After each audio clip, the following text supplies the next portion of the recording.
Şimdi. Mən üç bucağım. Biz səni necə tanıyırıq? Mənim üç bucağım, üç tərəfim var. Gel. Şimdi. Mən üç bucağım. Üç bucaq içərdədir axı. Mənim bir bucağım düz bucaqdır. Gel. Şimdi.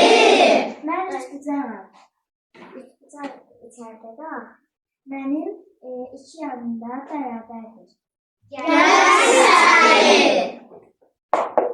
Şimdi. Mən kvadratam. Biz səni necə tanıyırıq? Mənim dörd tərəfim var. Gel.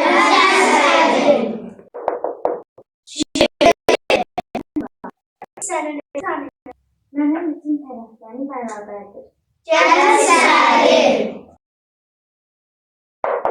Şimdi. Mən paralelogram. Biz sizi necə tanıyırıq?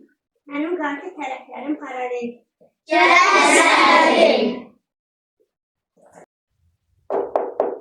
Şimdi. Kub. Biz səni necə tanıyırıq? Mənim 6 üzüm, 12 dilim, 8 tapan var. Gel. Şimdi. Mən piramidayam. Biz səni necə tanıyırıq? Mənim 5 üzüm, 5 tapan nöqtəm, 5 tapan nöqtəm, 8 dilim var.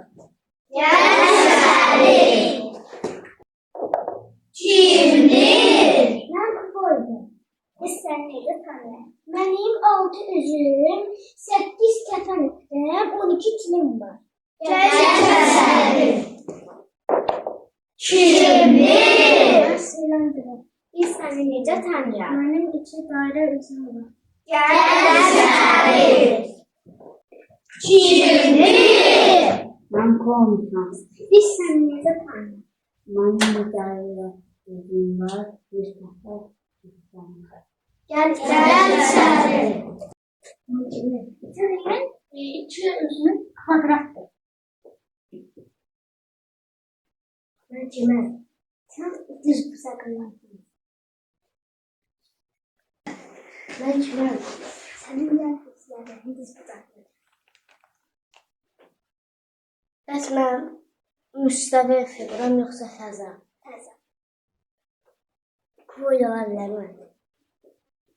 Ola bilər Fəxri. Alqışlayaq bu sözün kim olduğunu tapdı. Mən kiməm? Sənin bütün üzvlərin üç bucaqdır.